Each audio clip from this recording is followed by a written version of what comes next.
Are we on, Trev? Do you know, it reminds me of living in England when the milkman came round. But why are the tops off? Why the tops off? Well, normally the tops aren't off, Trev. And thank you for pointing that out. Hello, by the way, everyone, and welcome to this very summery episode of Beer Sweden TV. We're trying 2 beers today with the tops off, and the reason we have the tops off, Trevor, and it's a good point, is because I've actually had a little sneaky preview. I think the French call it one for the glass. So when I opened these bottles, because I thought they might be gushers, when I opened them I thought I'd just have a little tickle, as you can see in these glasses, just to try them out. So you know, that's the reason why. We're trying 2 beers today, both of them, well, they're the big boys, in the table servings, in the 750 centilitre bottles. Both got a very Belgian sort of vibe to them. One of them, well, kind of makes sense, it does, because it's from Belgium. It's a Belgium strong ale. Have a look at this one, Trev. Can you zoom into it? Now this is a beer that I know very little about, to be honest with you. All I know is that the chap that's actually, rather sort of jovial chap, sitting outside on a summer's day with his bicycle in the background, looks a little bit like you actually, Trev, to be honest with you.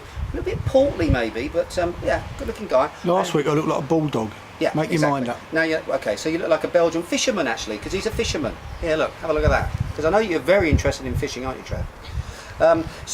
This is a Belgium strong ale. So we'll come to that first. That's the first beer that we're going to try. The second beer that we're going to try is the one that I'm really looking forward to, be honest with you. Really looking forward to trying and talking about. This one is from Rulles Estivale, which is one of my favourite Swedish microbreweries. It is a follow-on from a beer that they released last year, which was a Saison style of beer. This one is a blonde ale, which is actually called Sorachi Blond. Uses the Sorachi Ace Japanese hop, although I think it's actually grown in the United States of America. But anyway, Sorachi Ace, very trendy hop in the beer world right now, and they put that into this beer, so I'm really looking forward to trying that one with you. But let's get cracking straight into it and start off with La Rulles Estivale. What do you think? Was my French accent good there, or Belgium accent? Rubbish. Rubbish, okay. I'm going to pour this one up. Now, I know very little about it, other than obviously Belgium strong ales to me obviously have a very yeasty Belgium funk to them. They're quite well known for that. And what do I mean by that? Well, Belgium yeast tend to be quite sort of sweaty. They tend to be quite sort of blue cheesy. Trev's face is curling up here. Actually, I would suggest if Trev took his socks off right now and gave him a good old sniff, they are the sorts of, yeah, they're the sorts of smells. And don't ask me why I know what Beer Sweden Trevor's socks smell like, but I can imagine that they'll smell like this. You're getting a lot of funk in there. You're getting a lot of this sort of musty sorts of aromas. So let's give it a whirl. Underneath that, there is definitely some sort of orange peel. Not the flesh of the fruit by any means, but more the sort of bitter pomerance, bitter orange sort of vibe going on. Other than that, very little malt sort of character. Smells a little bit flat to me. Got that sort of cloudy character that you expect often in an unpasteurised, unfiltered Belgian strong ale. Let's give it a try, Trev.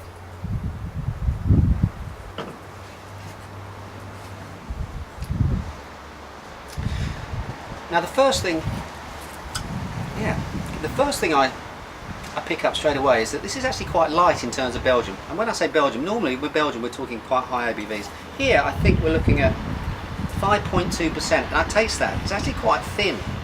And to be honest with you, Trev, spontaneously I've got to say I don't like it. It's got some sort of strange bitterness, almost like, I'll tell you what it is, quinine, you know, like in tonic water with your gin and tonic, where you get that sort of puckering sort of citrus, almost acidity. And it really does dry the mouth out, like you suck on a tea bag. And I'm getting that with this beer. And it's not really giving me an awful lot else, to be honest with you. So, no, I'm going to pass on this. I'm not even going to go any further with it. To be honest with you, disappointing. Move on. This is a cloud on a beautiful summer's day. What's the so rating let's then? just move aside. In terms of rating, Trev, 2 out of 5. I don't think it's worth any more than that. Let's get on to the serious stuff. You see, straight away I'm getting a little bit more excited. Here we go, Rulles Estivale Sorachi Blond. Now this beer, can you see that? This beer, first of all, great branding. Rulles Estivale, done it again. Really attractive looking bottle. This is the sort of thing I'll be quite proud of putting on the dinner table. If I was going to go out, you know, go to someone's house and plonk a bottle of beer on the table, because when you do that, people automatically think you're cheap and, you know, that you're trying to put a fast one and not posh. Well, I tell you what, I challenge you, put that, a bottle of that on the table, people are going to start talking, and so they should. Very attractive looking beer, 6.9% ABV. Oh, I tell you what I didn't do, Trev, do a double click. First one for that Belgian stuff, right? And the second one, a lot slower, a lot more sophisticated, for the Sorachi Blond. Now, I'm going to read the back of the label. I'm going to need my glasses for this. I'm going to read the back of the label because I think it's got a very interesting story. Last year, as I said, they produced a beer, a similar sort of packaging to this, which was a Saison, one of my favourite beers of the year for 2009. It's a very limited edition. Only 4,200 bottles of this beer are being produced and sold at the Systembolaget this year. It's got Belgian yeast in it, so I'm expecting a little bit of a crossover there in terms of the yeast sorts of notes that we're going to pick out.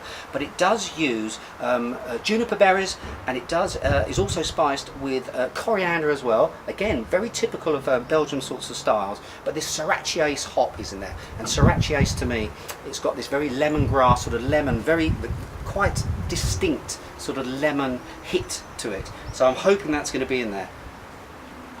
Beautiful colour. As it's unpasteurised, of course, you're getting this slightly cloudy sort of body to it. Because pasteurised is best. Pasteurised is best, absolutely. The old ones are the best, Trev. Give it a whirl. Oh, this is 1,000,000% better straight away. You've got sweetness, very much sweetness, marmalade, orange marmalade sweetness to the nose.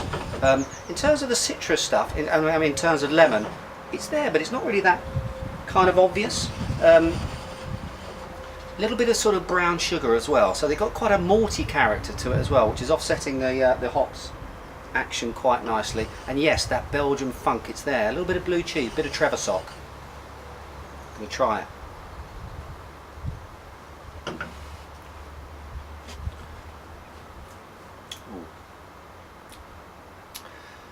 Now this is incredibly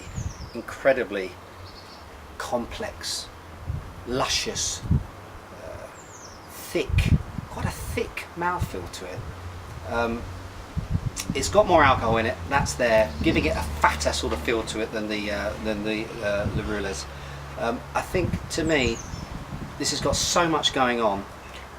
It's a little bit warm right now. I think it should be a little bit tighter in terms of temperature. It will tighten those flavours up and make them a little bit more spritzy and more refreshing. But I tell you what, there's an awful lot going on in this beer. It's got that lovely spiciness, mixed very nicely with some sweetness there. This is delicious stuff. And as I say, I do recommend that you buy a bottle of this. 99 crowns. Now, it's pricey stuff, people. Let's be honest. This is one of the most expensive per centilitre, it must be, out there in the Systembolaget, beers that you can buy. But I kind of think it's worth it. It's an investment in this, Trev. It's an investment in this. It's also a little investment in this too. And I think it's worth every single crown. Wonderful stuff. In terms of rating, I'm going to go 4. It's another Swedish. You looking at me like I should say 4.5. Do you think I should say 4.5? No, I'm going to go 4. It's a very good 4. It's a fact 4. It's working its way towards 4.5, but I think it's a good 4. Niels Oscar yet again have produced another quality beer. Congratulations to you guys. As I say, people, there was 4,199 bottles of this left, and I would reckon that by the end of this tape will probably be far less. So please, if you haven't done so already, get out there and buy a bottle. Support the Swedish microbrewing industry, because they need that. But don't do it out of sympathy. Do it because they produce bloody great beers. So on that high note, I'm going to lean back in my chair, drift off to sleep again, get a little bit brown maybe, a little bit of suntan lotion on Trev. So until next time, cheers and beers.